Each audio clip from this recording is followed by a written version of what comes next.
Ayan,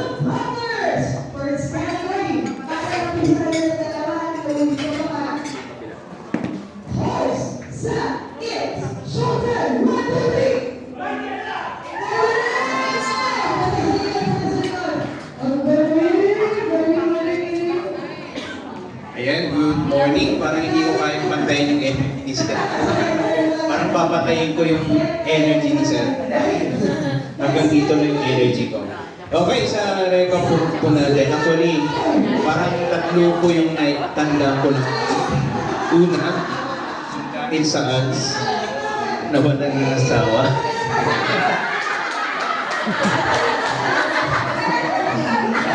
Hindi, yung pangalawa, yung example ni Ma'am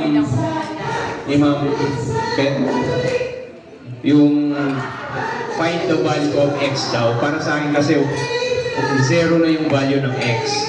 Kaya dapat hindi na hinahanap yung value ng X. And then yung pag-atlo, find the value of Y. Para sa akin, valuable pa rin yung value ng Y kasi closure. Para magkaroon ng closure, dapat hinahanap yung value ng Y. Pero hindi po yun yung recap po natin. Yung recap po natin is,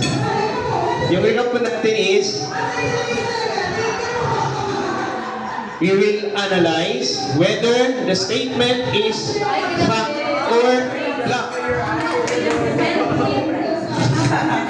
Depende po sa ating trainer. I-justify po yung answer bakit fact or bluff yung sagot ko per table. Okay po? Ready na po? Hindi talaga ganun ka-energize yung boses, so kaya pasensya po kayo. Number 1. Contextualized MELCs are designed to be more relevant to the specific needs of us learners. Is it a fact or bluff?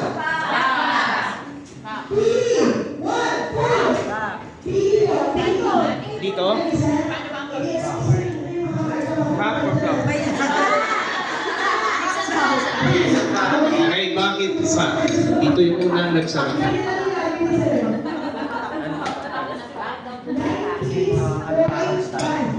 Para mas ma-avoid pa kailangan ating mga ALS learners dahil sila po ay nasa heterogeneous group in terms of their age, in terms of their nature of work, and kind of living and socio-economic status as well. Alright, palagpakan po natin si Ma'am. Next, there are significant differences between the current senior high school MELCs and the contextualized MELCs. Is it a fact or bluff? Sino ang unang nakasagot? Bakit pa? Sa physical science. Bluff na lang po. Yes po. We have activity yesterday pertaining to the different MELCs, and it was trimmed down from 75 to 30. So meaning po, talagang it is the most essential learning competencies that the ALS needed. Hindi po katulad sa formal class na madaming kailangan i-discuss sa MELCs. Thank you.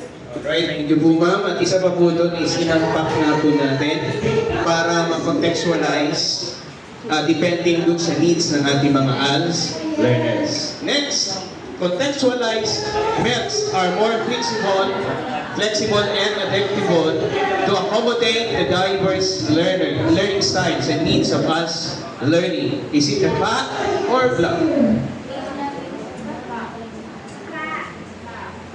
Fact? Sige ma'am, bakit? It's a fact because the word flexible means we're going to trim it down based on the learner's needs, especially considering the available resources, which is where we're applying the guidance and the localized reporting available. Yes, ma'am, that's right. Flexible and adaptable to accommodate the diverse learning styles and needs of us learners. Next, contextualization is the process of adapting curriculum and teaching methods to align with the specific needs, experiences, and interests of learners. Fact or bluff? Dito po tayo sa physical education. Contextualization is the process of adapting curriculum and teaching methods to align with the specific needs, experiences, and interests of learners. Fact or bluff? Fact. Sabi ko dito po ay contextualizations is the process of adapting curriculum and teaching methods to align with the specific needs, experiences, and interests of the learner. So we managed to simplify the curriculum po to be able to adapt the learners, especially the ALS students. So para po magkaroon po ng engagement at mabilis po ma-experience at magkaroon ng interest po yung students doon sa lessons. Alright, which is yun po yung ginagawa po natin itong week na to. Next, by contextualizing the critical competencies to real-life experiences, ALS learners can be better understand and appreciate the importance of the skills they are acquiring. Is it a fact or bluff? Dito sa ating mga ma'am po. By contextualizing the critical competencies to real-life experiences, ALS learners can better understand and appreciate the importance of the skills they acquiring. Ma'am, bakit po ba? It is a fact because learners, senior high school learners are diverse learners. So when you contextualize your lesson, it would be much relevant to them because it is tailored to the needs to the diverse learners. Thank you. Thank you po, ma'am. It is a fact. That's why we are contextualizing critical competencies, which is ginawa po natin kahapon, nung isang araw. At hinanap po natin kahapon yung critical competencies. And then when us learners see the relevance of the content to their lives, they are more likely to be motivated to learn. Is it a fact or bluff? When us learners see the relevance of content to their lives, they are more likely to be motivated to learn. Fact or bluff?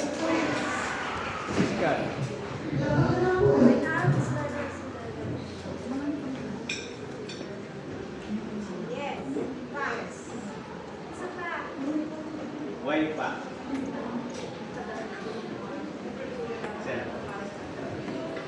When our ALS learners see the relevance of the content to their lives, they are more likely to be motivated to learn. It's a fact because they see that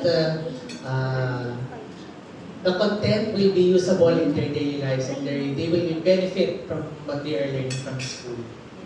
Yes, kaya nga si mamaya yung chemistry, ituturo niya sa pamagitan ng pagluluto ng adobo. And then, last na po yata to. Ay, di ba? Second to the last. Contextualization can help to address the diverse needs and backgrounds of us learners, making the learning process more inclusive and equitable. Fact or bluff? Bakit po fact mo?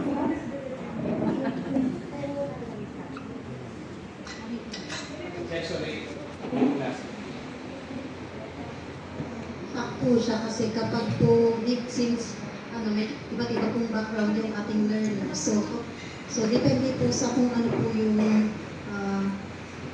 bagay po sa kanilang base po sa kakayahan po ng bawat students po natin. So dapat po, since diverse learners po sila, so kailangan po maging flexible ni teacher kung paano po mas mapapadali po sa bawat isa yung gawain po ng bawat learners. Okay po, and lastly, yan, ginawa po natin yung kahapon. Hand gestures play a crucial role in contextualization by providing additional visual cues that enhance communication and understanding. Fact or bluff? Fact. Doon ako sa fact. Kasi, kapag yung hand gesture kasi, siya ay nagpapakita ng damdamin ng bawat isang nilalang. Sa simpleng paraan ng pagbibigay mo ng signal, maunawaan ng bata kung anong gusto mong mangyari. at anong nais mong ikahiwatig sa kanya. Alright, very well said. Thank you for that, and yun po yung ating recap. Ibalik ko po ulit kay Sir, nasan si Sir? Para maibalik po yung energy kanina. Sir.